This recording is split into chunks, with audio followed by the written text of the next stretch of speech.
novel show, the spoiler-free book review show that is, I put out whenever I feel like it, sometimes 10 videos at once, 2 videos at once, half a video at once. Sometimes I forget to record sound like I just did on this, so this is take 2. Total pure chaos, which fits really well with our book today. Crooked Little Vein by Warren Ellis. Those of y'all that are comic book geeks or aficionados, let's be nice to you. But if you're an aficionado like me, you probably recognize Warren Ellis's name.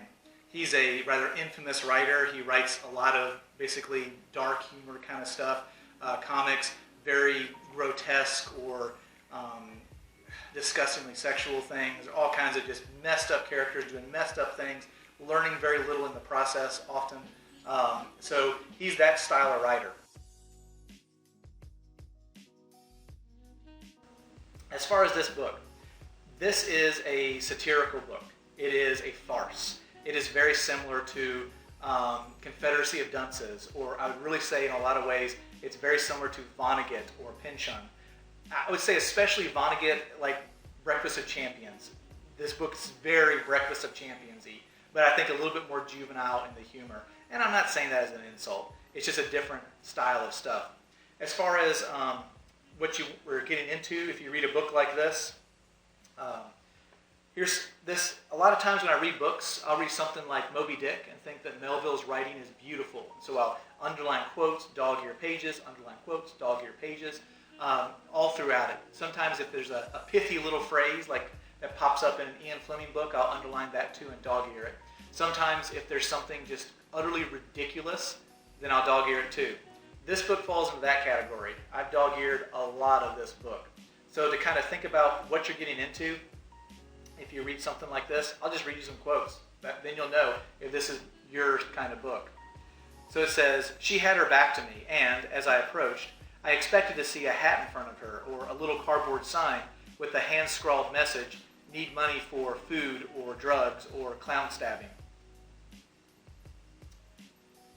I navigated past the swarm as best I could. Some of them floated in my direction while appearing to be continuing their conversations. I rearranged my jacket, allowing them to see my gun. 6 backed off, but 3 got erections."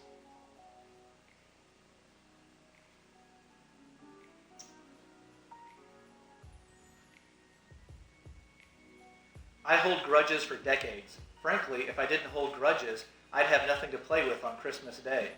That probably sounds like some people we all know. So that's about as deep as the book will get. Mostly it's... can't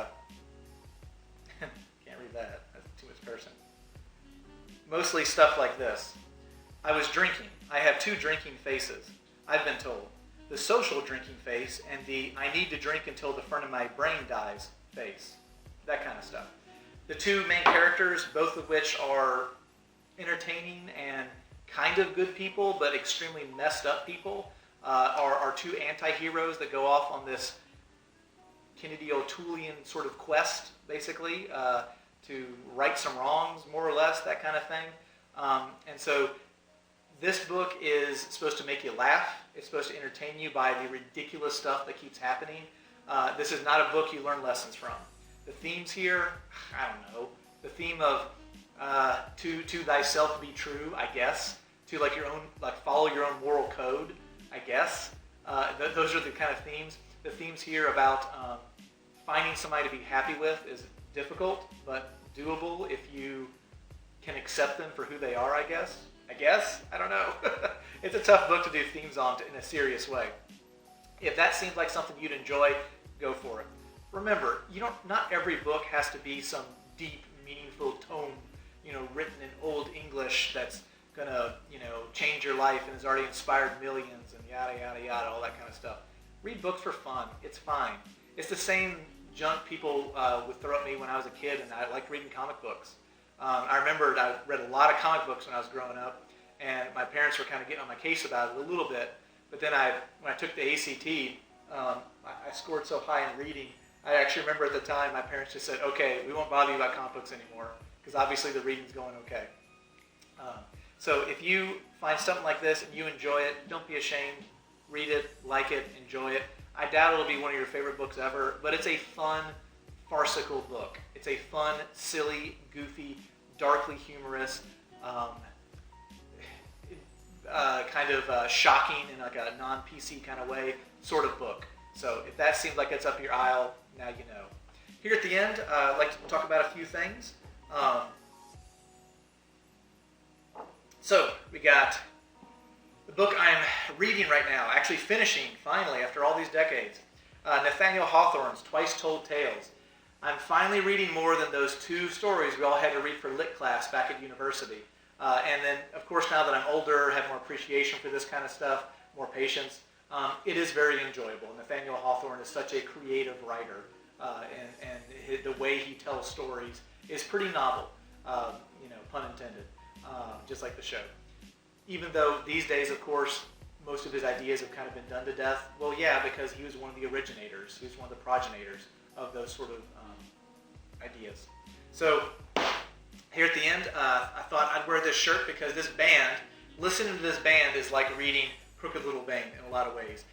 Fun, chaotic, raggedy sort of mess in a lot of ways, but structured very intelligently by very talented people. We all know the way.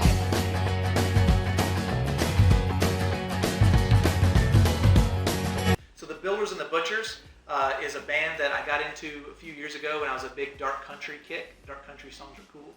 And then when I first heard them, I was like, man, that band is amazing. Lead singer's voice, kind of grating. Listen to him a little bit more, that band is amazing. Lead singer's voice, it's okay, I guess, kind of growing on me. Listen to him again, boy, that band is still amazing. Lead singer's voice, that's pretty unique. Okay, don't hear many voices like that kind of raw kind of feeling. Listen to him again, boy, the band is so good. Lead singer's voice, man, it fits this style of music perfectly. So if you listen to one of their songs and at first you feel like, ooh, that lead singer's voice, I don't know, it's a little screechy for me. For me, I always picture them like this, even though this isn't what they look like.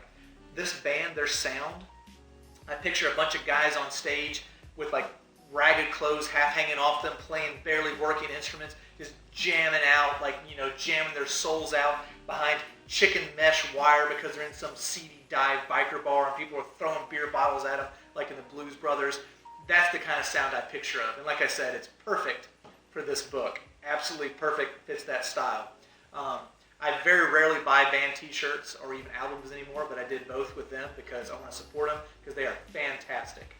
So check out this book. Hopefully I inspire some of y'all that are into this stuff. If this book sounds like it's really, speaks to you as a person, number 1, you should probably seek counseling or medication. Number 2, make sure you check out that book then and enjoy it and read it. And like I said, don't feel ashamed. Read stuff that's fun that you enjoy.